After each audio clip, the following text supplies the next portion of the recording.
Good evening, everyone. I'm your host, Jason Miles, and welcome to another episode of This is Revolution Podcast. Thank you all for joining us this evening. Before we start, if you're new to the channel, please hit subscribe and don't forget to hit that notification bell so you are alerted whenever we go live. We're constantly adding cross streams with other channels and new shows. Speaking of new shows, I recently recorded our first episode of Pop Life. It's a show where I talk more about pop culture stuff. For the first episode, I got to sit down with singer of influential hardcore metalcore band 18 Visions, singer James Hart, and we had some slight audio issues, but it was still a cool talk, and there's much more to come, and I will be joined future shows with my good friend and fellow musician, Pasquale Romero. Don't get him confused with Pascal Robert, not Robert, Robert. Also, got to plug appearances. When by the time you guys see this show, this is a pre-recorded show, so we won't be responding to your comments in live time. I recently did a podcast with JG Michael, the Parallax Views, where we discussed my article in Sublation Magazine about Woodstock 99. Please check it out wherever you are listening or watching this show. There should be links in the description to that show. Actually, our moderators will probably even put it in the chat. So even though we're not live, they are. Additionally, if you like what we do here and you want to see it continue and you have the means to further support the channel, for our patrons, we have the exclusive Champagne Room. It is our post-show after-hours hang where we have more ridiculous, uncensored fun, usually watching some weird movies that'll get the channel demonetized. Depending on your level of patronage, you can even get exclusive TIR merch. And at any level, you get to join us for movie nights, where I have decided we're going to add a fun movie to movie night as well as our more serious movie night film. Also, it looks like still many of our videos are not being allowed to run ads or limited ads due to content. I didn't know socialists talking about the left and guns was that controversial. But if you guys have the means and feel so inclined, if you like what you're hearing and seeing, drop a buck or two in the old tip jar. It goes a very long way to keep the show going. Also, speaking of the show, the live show is coming up October 23rd, Teragram Ballroom. Give them an argument, Left Reckoning, and us here at TIR. Give them a revolution is what we're calling the show.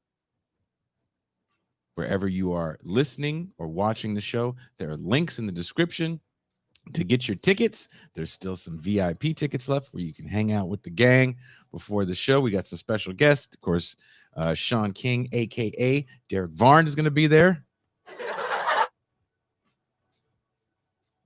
Danny Bessner is going to be there. We're probably going to get Bessner and Varn to be on the same panel and have a doomer off and see which one can be more depressing. Just kidding.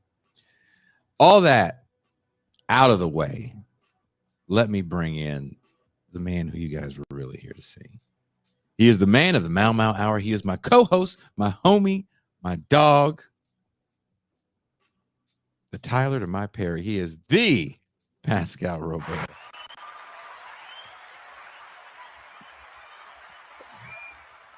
Peace and greetings to the chat. Peace and greetings to the audience. Peace and greetings, Jason Miles. You're coming up with the new ones every day. Tyler to your Perry. Because it's one, you can't have just one. You need both to make Medea. Are you excited for today's show? I'm excited for today's show because I've never been on a show with Dwayne. That's Dwayne right. You weren't on the last one. No, and he's been on everyone's show. He's on Varn's show. He was on. I was actually before this because I do all this preparation, and I will say there's never been the only other guest I can say that's like Dwayne but even they don't have the level of preparedness, especially because Dwayne does this too. Is Teray Reed. The first time I met with Teray Reed, and I think because the Terays and the Cedrics of the world haven't got to the point of Adolf where they're just, in their latter years, so that everybody gets them in like, F it, but Teray was like, I need to know every question you're asking. I need to know exactly where this is going to go. Because I think they don't want to get caught in some weird, moment where someone hits them like what happened with us a few weeks ago, whatever. But yeah, Dwayne, I wasn't on the last show, but of course I was privy to the show notes and everything. And I remember looking at him being like, man, I wish I had like real money, because I would so be like, this is the man that will produce a show. Like Jean Bajlan makes really good notes. Like, let's not try to downplay Jean Bajlan's notes, and especially when he knows that it's a deep history dive, he gives us great notes. But Monroe, that's a prepared guy. That's an adult. He is. Monroe's an adult. It's not a game with him. But today we are going to talk a little bit about cryptocurrency. Last time we had a show about, I think, Bitcoin, and the comment section was just filled with F us because we don't know, and you didn't mention this. What about the blockchain? So today we're going to talk about cryptocurrency, and I can't wait to not read the comments. It's still a thing, and people are still investing in it. But why? There have been numerous stories to come out in the past year or so, and its value has been depleted. People have lost large amounts of money, but why are there still so many believers out there? Is the idea that crypto is the pathway to racial liberation or financial freedom that enticing? Do people still believe crypto is going to upend the global banking system? Our guest today, Dwayne Monroe, is a cloud architect, strategist, and social critic. If you follow him on Twitter, definitely likes to be one of the old guys in the Muppets on the Twitters. He describes himself as fashionably Hegelian,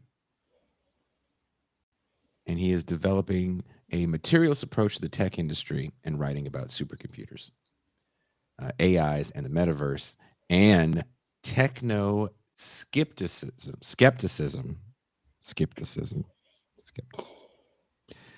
From what Dwayne says in his notes to us, the crypto market is based entirely on speculation and is best understood as a form of computationally aided Ponzi scheme. Profits are acquired by selling crypto tokens whose value can wildly fluctuate to greater fools who are convinced that exchanging currency for tokens is a good investment. This exchange provides the input of real capital into the crypto ecosystem. And by ecosystem, he's referring to exchanges and platforms such as Coinbase, Upbit, BitThumb, and CoinOne. The unfolding collapse we're witnessing is the result of fewer people adding capital, i.e. real currency, into the ecosystem via sales and an increased input of real currency value from the ecosystem as would-be investors flee. Another significant factor is the bankruptcy of various platforms. So we're about to take this deep dive. Are you ready, Pascal? Yes, sir. Please welcome, coming all the way live from somewhere in a foreign country, which is the reason why we have to do all these pre-records dealing with Dwayne's ass, Dwayne Monroe. First things first, how is my audio? Oh no. Audio. Oh no. Your audio. You're sounding like Megatron or Soundwave. You sound like Soundwave from Soundwave. Okay, testing. Let's try. How about now? Oh, you still sound like Soundwave. You sound like if Soundwave went to a good boarding school. There's a way to do because the app says that everything's cool. Yeah, everything looks cool as far as bars, but for some reason on your sound end, it's coming out all. Testing. 1, 2. Now you sound fine. Yeah, now you're okay. doing Fantastic. You're no longer a transformer. Yeah, maybe I need to give orders to Starscream. You're from the west side of Cybertron. Hey, fellas. Thank you. How you Dwayne, I doing? gotta say, your expertise in all things digital, technological is unprecedented in terms of our show.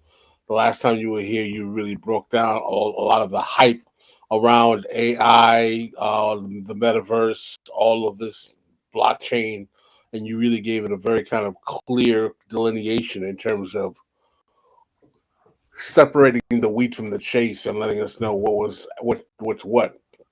But what I I really want to appreciate start that. off by asking you is that can you explain what makes the crash of the cryptocurrency market distinct from normal securities? The crash of normal securities is tied to at least some extent to the real economy. Now, the crash of 2008, of course, that was based upon wild speculation, collateralized debt obligations, and those kinds of things. So, in a sense, it was not entirely real. But there were actual houses, for example. This crash is different. Number one, because it's based upon an ideology collapsing as well. And that ideology is that a database technology, blockchain, is the foundation of a liberatory project. And not just liberatory in a Marxist sense or socialist sense, but in a financial independence sense, right? So as people begin to realize that they are not going to make crazy amounts of money, they're not going to have a nest egg, because these cryptocurrencies, and using currency is a misnomer, but these crypto tokens, as I said, and as Jason read, are wildly speculative. As more people realize this, and fewer people are willing to input capital into these exchanges. And I think also, quiet as it's kept, some of the major players, such as Goldman and others, have begun to assess and reach the conclusion that it's not a good investment for them. And so they also have been pulling out. And as a result, the values have been crashing. And then finally, there's the fact that many of these companies have been pretending, in a way that's similar to the false fronts that were put up during the crash of 2008, the financial crash, but somewhat different because different crypto exchanges invest in each other and they manipulate trading to make it seem as if there's more activity than there actually is, to therefore gin up interest. So those schemes have been failing, and there have been collapses and bankruptcies as a consequence, because at some point, your investors, whether they're small or large, want real returns. And if you're not producing real returns, out they go, right? Because you can't really buy your $1 billion yacht with crypto. You're definitely, of course, not a fan of crypto, and I have Yep. a good personal friend that still believes in it, and he did lose some money when the market tanked not too long ago. What is it about crypto that's still so alluring? It feels like this is simply like a penny stock pump and dump scam with the added veneer of internet influencers. Yeah. And there also seems to be a youth component to crypto that Yes. we're not used to seeing in Yeah. trading. It's desperation, Jason. I think that, I mean, this has been stated many times before, but I think that capitalism is almost out of tricks, right? I mean, the one trick that should happen is the re-engineering of our infrastructure to be ready for climate change, right? That would generate trillions in activity, but no one's willing to do that. So we're backed into a corner. regardless of our age cohort. For the young, they know that their financial prospects are quite poor, and they do not see growth. Even if you're a person who's 25 or 35 or 40, which I think is the upper limit for millennials, and your parents leave you, let's say, $500,000 because they, in housing, you have decades of life to go, and that $500,000 will not go far. And so sensible people know that. They know that, yes, it's good to have this nest egg, but it won't last me for the rest of my life, just normal living. And then, of course, most people don't have even that. We all know this now. We all know that we are well and truly fucked. But I think that even the capitalists themselves, as I believe a few scholars have been acknowledging, are beginning to realize that their bag of tricks is almost empty. This leaves us only with ideology. In other words, you have to believe, in the same way that Musk fans must believe that he can build a base on Mars, because if he can, and of course he can, then all of their dreams, all of their hopes are completely dissolved. And I think that this clinging to crypto in some sectors is a clinging to a hope that something will pay off, something will provide freedom from the grind, from the terror of being poor, right? And ideology is extraordinarily powerful and not susceptible or easily susceptible to data, to material reality, right? It's really fascinating that you say that, because one of the things that you mentioned here is how cryptocurrency is a Ponzi scheme. Can you define exactly what you mean by that when you say that it works as a Ponzi scheme? If I am a successful crypto trader, I have become successful because I've convinced you to buy crypto from me. And also, I have to spread the concept of crypto in order to find as many suckers, buyers, as I possibly can. This is why they market so heavily. This is why they promote relentlessly, because they have to have new suckers into the system to keep the system going. Like any Ponzi scheme, right? Because if a Ponzi scheme is just me buying all the Tupperware and then you not buying the Tupperware, well, then I'm done. I have to find everybody to buy the Tupperware, and I don't want to get. I'm not besmirching Tupperware. You can actually use it, but you understand what I mean. I mean, at least there's something you can use. But you have to find more and more and more people to buy into the system in order for the system to be successful, and for you to be successful. Yeah, because if you're just a person who is just holding crypto, you're not making any money.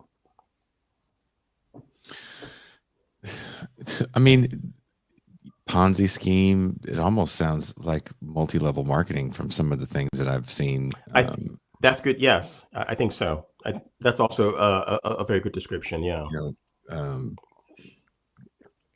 But what's fascinating to me is, again, we're in a moment where we have all this information at our fingertips. We can find out how legitimate these things are for the most part. There are no mysteries anymore. To your point about Tupperware, Yeah. There was a mystery about Tupperware in the 50s and 60s when this person knocked on your door and showed you the fabulous plastic containers, and we didn't know what they were at the time. Same thing can be said to a I certain think my extent. mom was a Tupperware A lady for about 10 minutes until she said, "You know what? No, no." Yeah, you can have a Tupperware party. You can show people how you can put food away. This is a new moment where you would think that the Tupperware party model or the purse party model from the 2000s is a dead scene. but Instagram, it almost feels like it's given this stuff a bit of life. One of the bigger influencers in, not in our world of political podcasting, but now he's gotten into fighting. One of the Paul brothers, Jake, Logan, Donald, whatever his name is, was either a crypto scam or an NFT scam. NFT, I believe it was for him. NFTs, but same difference. Yeah. So to your point about desperation, it actually is very sad and telling. I don't like to use the term late stage capitalism because it just keeps morphing into something different. And that's right. This feels like the something different. Everyone was singing the praises of GameStop. It just feels like not too long ago, and how these people were gaming the system, and then more and more stories came out to prove that it really wasn't people gaming the system. But what is it about? Is it the ease in which people can invest in crypto and feel like they know what they're talking about, unlike stocks? There's that for sure, which should also remind us of day traders. Well, years ago, I was consulting with a colleague, and in those days, what companies would do is, if you were the consultant, they probably would just put you in an unused conference room, and you had to do your thing, whatever that thing was. So I'm there with my colleague, and he's just on his laptop day trading, because his dream was to stop being a software developer and become a day trader, right? Well, the barrier to entry for day trading was rather low. You didn't have to go through all the testing or have your SEC license or all that. You could just be this knucklehead or a clever person, whatever, with a laptop and an internet connection, just doing your trades. And he thought he was really doing the thing. So one day I asked him, so how much have you made? I don't want to pry into your business, but how much have you made? Have you made a mortgage payment yet, or a car payment, a bottle for the baby, anything? And he's like, well, I got like $1,000. I said, all right, well, what did you put in to get that 1,000? He's like, around 700. Like, well, wow, that's not really a good investment. It's better to be on top, but and then he lost that 1,000. But he continued because there was the hope that he would no longer have to work. And this is a man who had really, tech pays well. So he had a very good salary, right? But he had a couple of kids and a big house in the suburbs and the whole thing. So that was his dream. Now, fast forward to today, we have people who don't have those great salaries. They may or may not have children. It doesn't matter. They may not have a house. They're younger. They probably don't. Not a house they're paying a mortgage on, but they still have, financial obligations and the desire to no longer to be trapped. And I think that's the psychological element of this that keeps it going. And if you examine the crypto market propaganda, it's tailored to that. That's why in the document I shared with you, I emphasized the role of this in the appeal of this to Black Americans in particular, and how it's been sold to many Black Americans as a means of generating that holy grail that you keep hearing about if you're a Black person in the States, generational wealth. I once bought a bike, and when we moved to the Netherlands, because you have to have a bike, and I posted the picture to a group that I'm a member of, that's with some Black folks back in the States. And the first thing someone said was, well, goodbye to your generational wealth. I'm like, to damn bike. But the idea is that, that you have to have this generational wealth. I said, well, the reason we don't have it has nothing to do with a lack of access to the stock market. It's things that happened a while ago, actually, that cannot be corrected through speculation. Well, I'd like to build on this moment right here. I did want to finesse our way into the Black stuff, but you wanted to dive right in there, I don't know how many brothers is out there with you in the Netherlands. You saw us. He's like, all right, now it's time to. Jason and Pascal is both on the screen. Let's dive into the black stuff. But seriously, let's talk about this idea of a racialized wealth gap. And Pascal, you've written about this. If you guys are listening to the show or we've been watching the show, there's actually links in the descriptions to an article Pascal wrote in Newsweek about the racial wealth gap. Maybe let's expand on the racial wealth gap for a second and talk about that, because I think that is a point where it hits people in an emotional. There's an emotional Yes. hit right there when you start talking about the racial wealth gap and how this cryptocurrency, unlike your kid being a basketball player or you dropping the next hot mixtape, this is going to be the thing that's going to liberate a people. Pascal, do you want to elaborate on that a little bit? Yeah, I mean, I think that what I see cryptocurrency, because of its technological cachet, is marketed within a consortium of what I call black excellence, black capitalism products, if you will, in that it creates this allure that it's part of a machine that's to promote this thing called black excellence. We need black excellence to get out, and the only way you get black excellence, of course, is through black capitalism, which, as we know, is a scale of business that in and of itself cannot meet the needs of the majority of 42 million black people, because, number one, the majority of businesses in the black community are very small proprietorships of 1 to 3 business owners. Number two, also the scale of business ownership in black communities are not of capacity where they can give labor security to the majority of black people. And number three, union jobs and stable income is a much better way to provide a means of actually generating compensation and wealth building. Well, not wealth building per se, but definitely revenue building for black workers.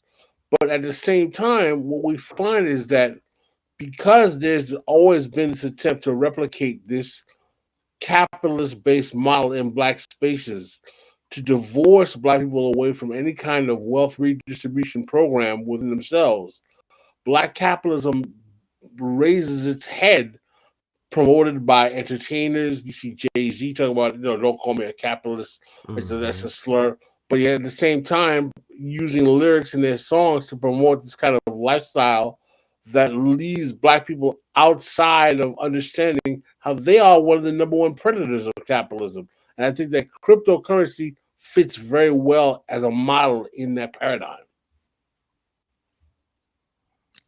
I agree with that 100%, particularly because, as I've observed by watching black technologists on Twitter, who I monitor for their political orientation, not for their technical acumen, because that's a dime a dozen. And I don't mean to insult anybody, but after 20 years in this business, I'm like, okay, you're good at Java or what have you. Who cares?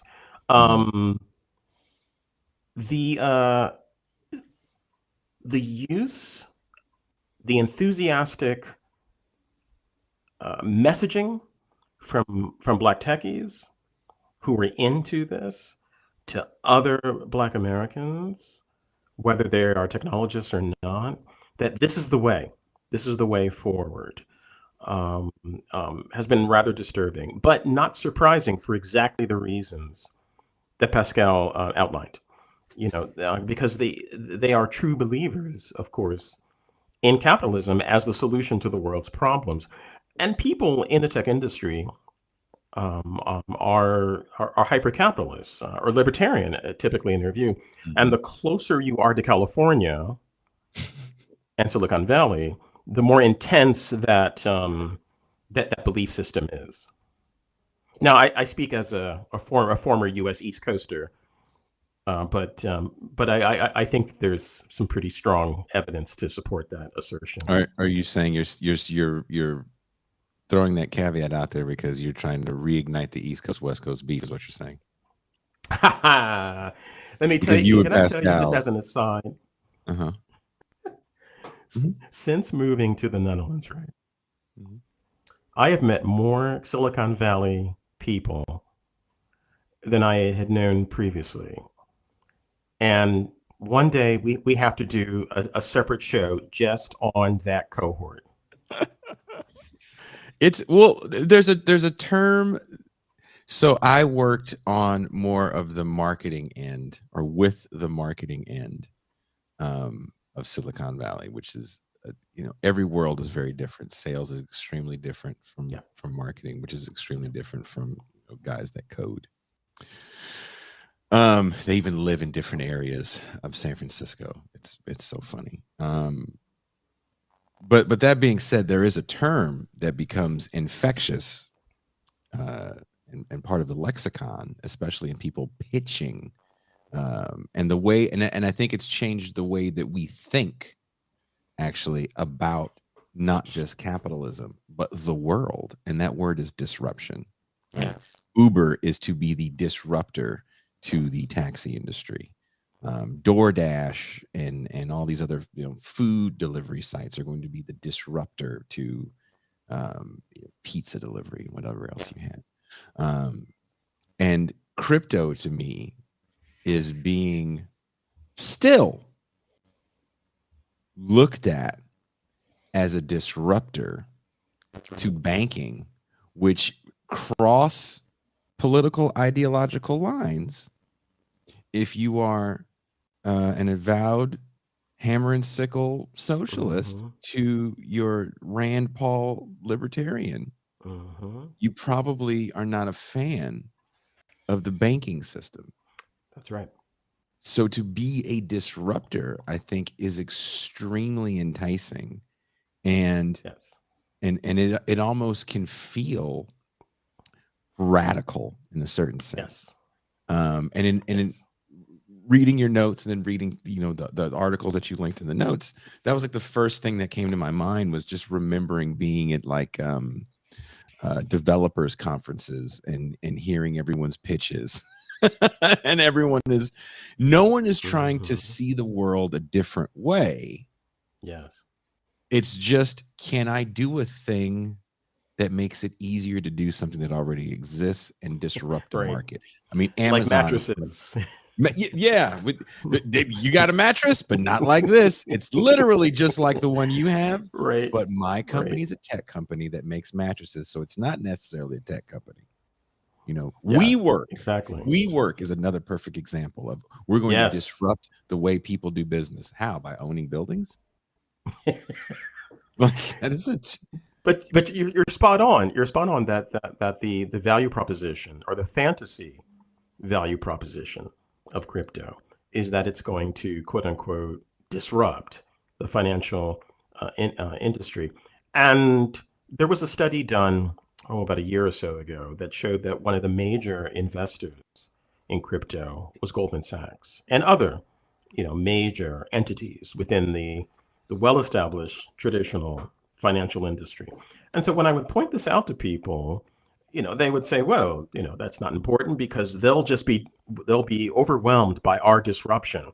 I'm like, yeah, you sweet summer child. You underestimate the power of evil, right? That the Mm, ability to adapt, to embrace, to extend, to understand.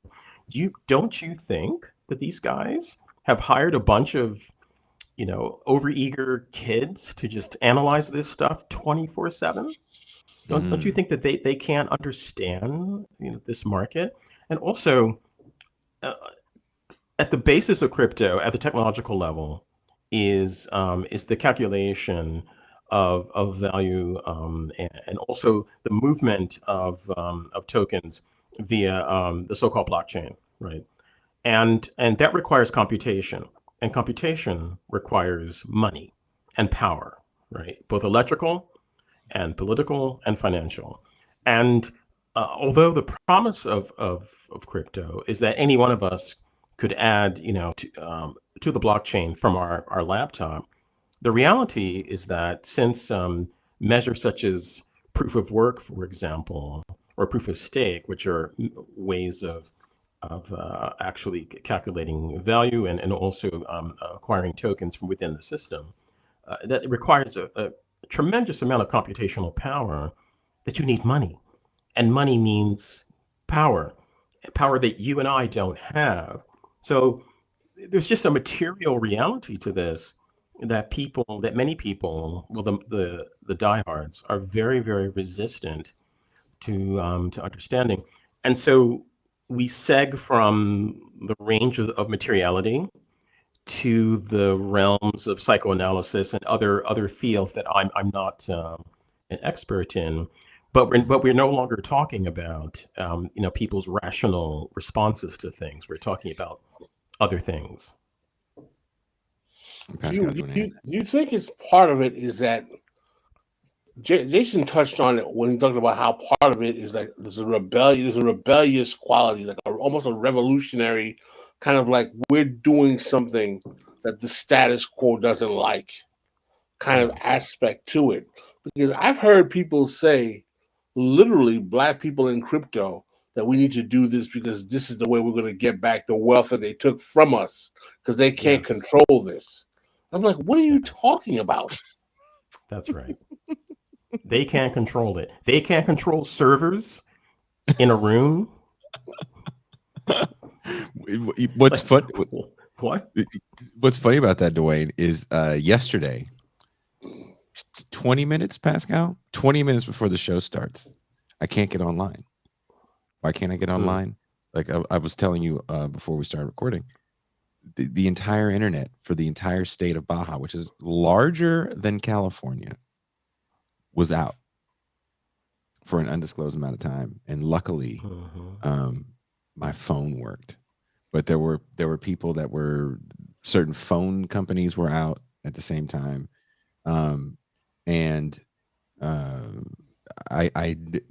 You can't pay a bill online here like you can back home. And also, how could I pay it if everything's offline? That's right. But the place where I would physically go pay it is down the way, and I was able to call a friend that lived literally around the corner from the place, and she got back to me. She goes, "It's a madhouse over here. People are going crazy. They want their internet back on, and And to think that level of disruption can throw off a place where we don't have an influencer culture down here because you don't really need it, right? It's a tourist mecca where I live to an extent. But I can't imagine back home, especially as much as people are just so tied to their devices. Yes. Being able to just flip a switch and go, nope. What are you going to do then? Send a smoke signal? Like the days of organizing that happened in the 30s and the 40s, even. Let's not even talk about the 60s. Let's talk about the 20s, 30s, and 40s. Those days are so far gone. We are so far removed from things like thank you letters. One of our friends of the show sent us showed a picture of someone sent him a thank you letter, and he was like, I haven't seen one of these in so long. That's right. I mean, Pascal, right. What do you have to say about that when people talk about like control and we can take back control with this crypto? Yeah, I mean, it doesn't make sense to me because my question is that why are people so deluded? It demonstrates to me that there's a lack of understanding of what power is in the first place. Yes, that's correct. And I'll tell you something, and this will be related to what we're talking about.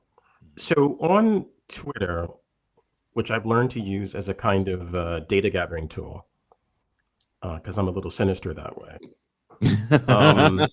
You are a better man than me. Well, the people who follow me know that I do indeed have a Twitter doctrine, like a discipline that I follow. Because when I first joined Twitter, I was like everybody else. I was a wild man. Like, what? How dare you? And I'll start like, the fingers come out. I'm like, no, that's not working. Right? So that had to come to an end. So I actually did an analysis of how it works because I'm a systems thinker, right? Mhm. and then I kind of disciplined myself. But I monitor how liberals talk about power. And I will typically ask a very simple question. How will we deal with ExxonMobil? Right? And their response is always ethics, reform. And I said, well, but if you have no power, what is to stop ExxonMobil from doing what they do? Right? And there is a fundamental lack of understanding of political economy and power. And it's not for nothing. I mean, who's teaching that? Right? I mean, I came to an understanding of these things over time. It wasn't there wasn't any class. There wasn't, I mean, there were mentors, who kind of were guiding me in that direction. But what really helped me was working as a consultant and observing Fortune 500 and 1,000 corporations up close. Because if you work with computation, you are working at the core of a corporate entity. Because right, and just observing what they do and how they act. And this gives me, I think, a perspective and an insight that many of my comrades, particularly those in academia, can't have. Right, because they haven't been in the server rooms, they haven't been in the boardrooms, they haven't been in the conference rooms, and so the persistence of this crypto belief does indeed stem, to Pascal's point, from a misunderstanding, a fundamental misunderstanding of how power is exercised and what political economy actually is.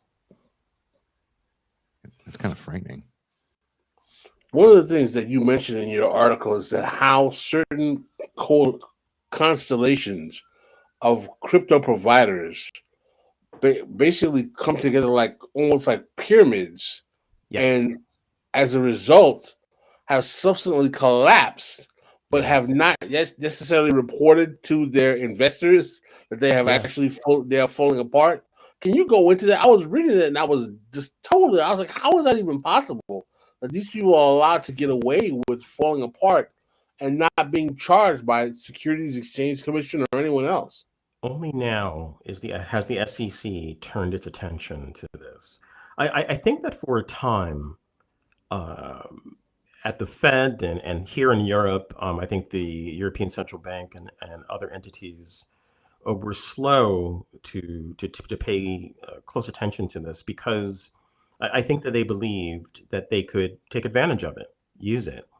But as its unstable character became clear, and as I think they began to note that the goal of some of these individuals and these entities was to replace fiat currency, that's when they realized that they were facing a threat that could destabilize the global financial system.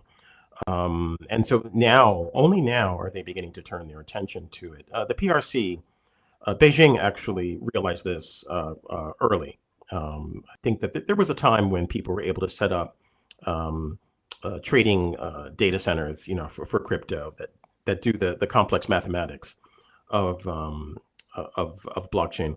But Beijing realized that it was a challenge to what they're trying to achieve.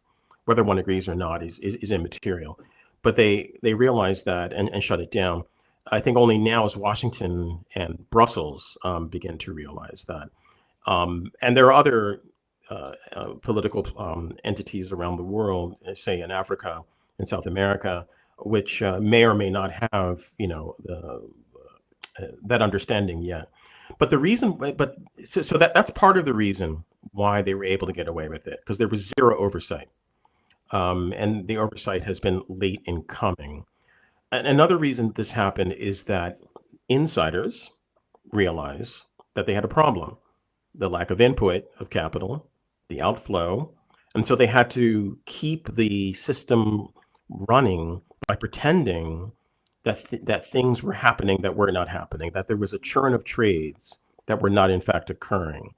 And so the lack of oversight, and then the need of a Coinbase, for example, and other exchanges to pretend that they were bustling concerns, incentivize them to form consortiums, essentially, in which they cooperated to pretend, in the same way that Citigroup and Lehman and others pretended that the collateralized debts were good investment, were AAA investments. Enron. They all colluded, Yeah. to actually help us believe that. It reminded me of the mid aughts in Enron and WorldCom.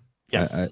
I think our memory is extremely short when we think about these financial atrocities, because Mhm. I think this is my opinion, and I would love to know how you guys feel about this. The crash of the late 20s, that is labeled the Great Depression, is ingrained in the minds of many Americans as the ultimate downturn financially of society, and we are then saved by FDR and robust programs. Some people will go so far as to say, and it's not true, to a war, right? Because 2008, to a lot of people, happens in a vacuum. And it is a different time. We have to remember, and I think people forget, in the 20s, we don't have home ownership to the level that we have it post World War II with the build out of suburbs. We don't have suburbs to the level that we have it post World War II. That's right. So, home ownership is definitely going to look different. Quote unquote Hoovervilles and ghettos are going to look extremely different in the history, right? The images that are ingrained in our minds. But when I think of 2008, we may not have Hoovervilles still, but what we do have is vast homeless encampments in every part of the United States. That's right. That resemble these Hoovervilles. We don't, have lines of people like we had, bread lines, but I don't know why we don't have more pictures of food pantries in major metropolitan areas where there are lines of people for blocks and blocks that will resemble that moment. Why?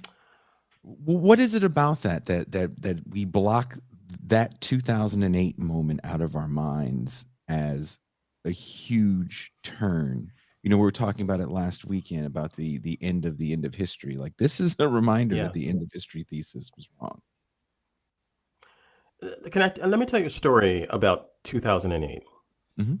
So, when the crash happened, I was consulting at a investment firm in suburban Philadelphia. They had, prior to the crash, something like $1 trillion under management. They were wildly successful. Sovereign wealth funds. They managed Harvard's fund, the city of Philadelphia, billions upon billions upon billions, right? My role there was to help build the platform that helped the traders manage all of these funds. And so I had to work very closely with these traders. And I became pretty cool with a hedge fund trader who I appreciated because he was an honest person. He wasn't one of these guys who, was trying to blow smoke up your ass about what was happening. And only 6 months prior to the crash, he said to me while we were just hanging out, obviously this can't last.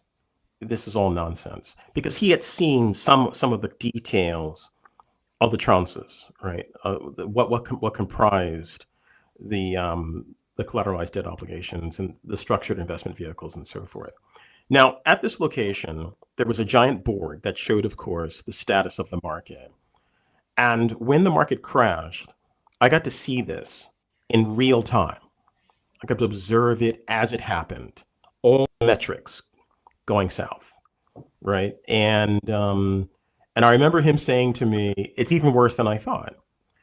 So when people would talk to me about the crash, they didn't have that knowledge.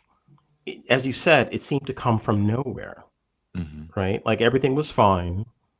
I have this house or whatever. Mm-hmm. And then all of a sudden, everything's fucked. Mm-hmm. How did that possibly happen?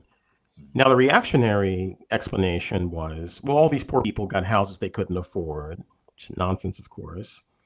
And the liberal explanation was, well, there was greed. You know, Wall Street is greedy, and they need to be less greedy. Um, and so I think it's similar with crypto, that unless you have this background, unless you have access to this knowledge, it's difficult to see the whole picture. And we do not have a media that is educating you. No. I mean, what Yeah, is I agree. CNN doing? No. Like you're right. nothing, Mhm. right? They just want to sell you the fantasy. Mhm. And then the fantasy runs into a brick wall, and they have no explanation, and people are left adrift. And I think that this is a significant. Well, it's a critical problem actually. Mhm. It's interesting that you say that about CNN, and I can't wait to hear Pascal's point. What follow up on what I'm going to say, because my lady friend, a woman I date, was trying to buy a car, and I was giving her advice about buying a car because I sold cars for a minute, and I said, you always have to remember this one thing when you're buying a car: these aren't the people that know anything about cars. You don't go to them to have your car fixed, so remember that. And they don't know anything about finance. And that's the same way I feel about people that sell money on TV or people that sell money as a living. If you sell money, you don't know anything about economics.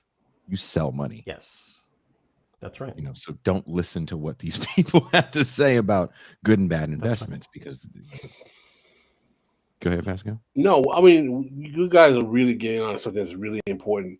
We're all old enough to remember the proliferation of what I call finance news, CNBC, Fox Mhm. Business Yes. Channel, all of these. I mean, Jason has a really wonderful news series he's doing right now about how uh, mainstream news in America has been warped in a way, merging with entertainment to create the kind of fictitious narratives we've seen that got us to this political moment.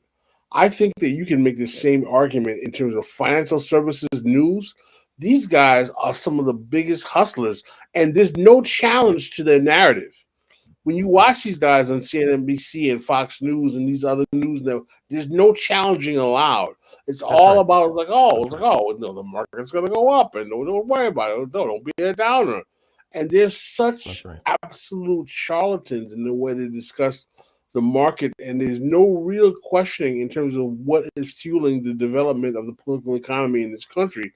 And it make you really start to understand how, when we talk about the ideological superstructure, how things like media mechanisms, television, education help fuel belief in this system's Yes.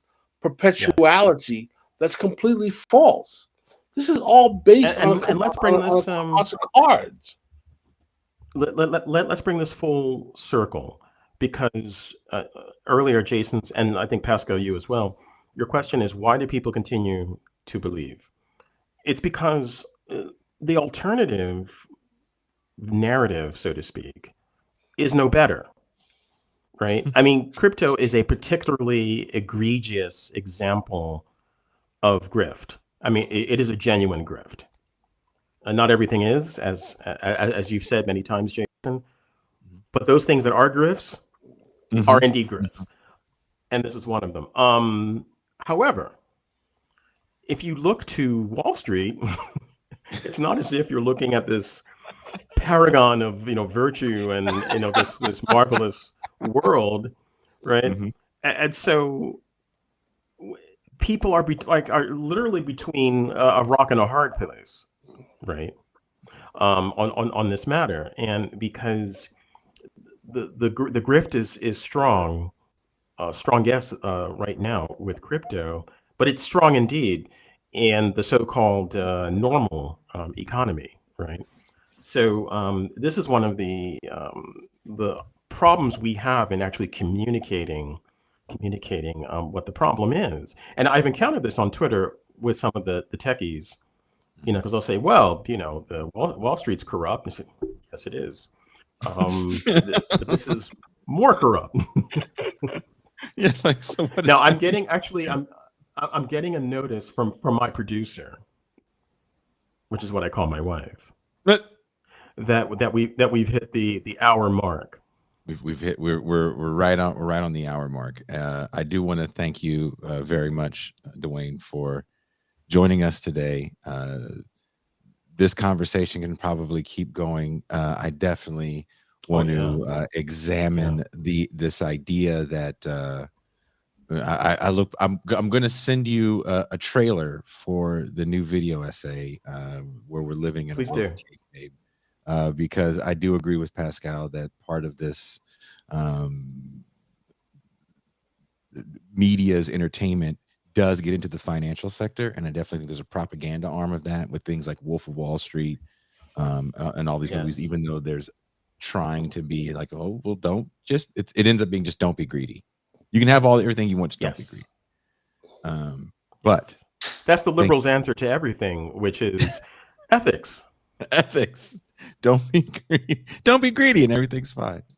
Well, Dwayne, thank you very much. Tell your producer we appreciate her letting us borrow you for a little bit. I will. Indeed. Pascal, do you have any closing words? Appreciate you coming on, Dwayne. We'd love to have you on again. He is Dwayne my pleasure, Monroe, guys. the Cloud Conquistador on Twitter. Please follow his website. There's links in the description wherever you're watching or listening to the show. And we are out.